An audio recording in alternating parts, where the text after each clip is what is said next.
Bonjour à tous, ici Amélie. Merci d'être sur ma chaîne dédiée à l'économie domestique et à la propreté. On va plonger directement dans le sujet, alors restez avec moi.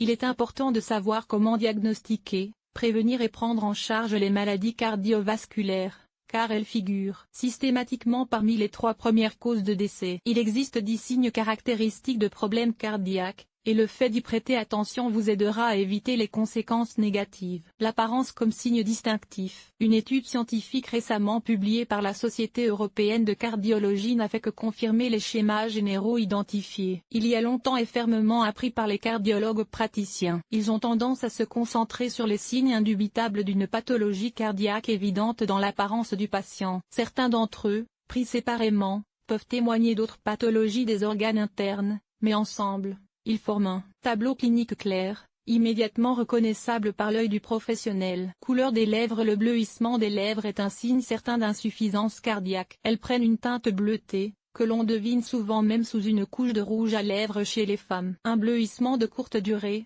en cas d'hypothermie, de séjour dans une pièce exiguë, peut indiquer un ralentissement de l'irrigation sanguine ou un manque d'oxygène. Mais s'il n'y a pas de raison objective et que les lèvres sont livides, il est nécessaire de consulter un cardiologue. Les doigts d'Hippocrate chez le patient. On observe une transformation progressive de la forme habituelle des ongles. Ils acquièrent une structure plus grossière, s'épaississent et s'arrondissent. Il existe une hypothèse selon laquelle ce phénomène est dû à une circulation sanguine insuffisante dans les extrémités. Les symptômes au niveau des mains sont souvent associés à une particularité innée de la structure anatomique des doigts. On pense que si la hauteur de l'annulaire est très différente de celle du majeur, il y a un risque certain de développer des pathologies du système cardiovasculaire. État des oreilles. Les oreilles sont un élément important de l'apparence d'une personne. Les cardiologues ont même un symptôme particulier, nommé d'après le nom de famille de son découvreur. Le symptôme de Franck est un pli diagonal inhabituel sur le lobe de l'oreille. Il se produit également en cas de problème de circulation cérébrale,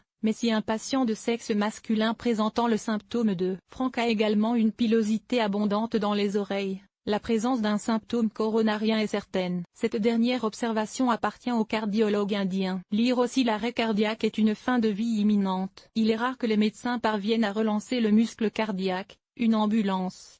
L'état des cheveux. La calvitie, selon l'IAIC, est un signe certain de problèmes cardiaques potentiels, déjà existants ou en perspective. La perte de cheveux, surtout à un jeune âge, est due à une altération de l'irrigation sanguine. Il est vrai qu'elle peut être une conséquence de la sensibilité à la testostérone ou un indicateur du développement du diabète, mais la probabilité de problèmes cardiaques dans ce cas est plus élevée que chez les hommes ayant une chevelure normale. Le grisonnement. Un lien indéniable entre le grisonnement précoce et les pathologies cardiovasculaires a été prouvé. Les causes du changement précoce de la couleur des cheveux ne sont pas seulement liées à une synthèse insuffisante de mélatonine. Les pathologies cardiaques entraînent un vieillissement rapide des cellules, des perturbations dans la production et la distribution des hormones. Elles provoquent un stress oxydatif dans les tissus, les follicules pileux et des troubles de la production de pigments. Lire aussi. Les cardiologues étudient les premiers signes de la maladie cardiaque, ces cris aigus. C'est important pour informer.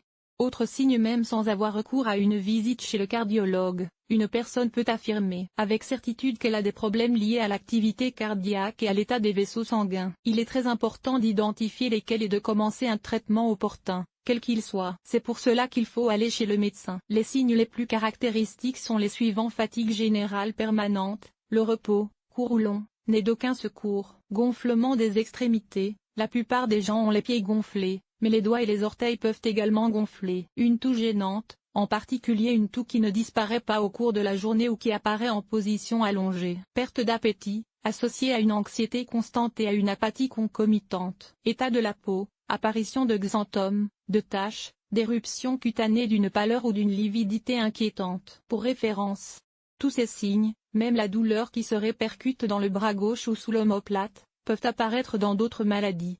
Mais comme la plus probable est une pathologie cardiaque, il convient d'examiner d'abord cet organe. Il a été noté que les anomalies des valves cardiaques et des vaisseaux sanguins peuvent être indiquées par des infections parodontales et buccales, une mauvaise haleine, des bâillements pendant l'activité physique et même l'absence de l'acné caractéristique de l'adolescence. Ce dernier fait est également scientifiquement prouvé. Ceux qui ont eu de l'acné à l'adolescence ont un taux d'incidence inférieur d'1 tiers. Jusqu'à présent, Cela s'explique par les caractéristiques générales de la formation de l'environnement hormonal. Lire aussi les maladies cardiaques touchent jusqu'à 18 millions de personnes chaque année. La mortalité due aux maladies cardiaques peut être.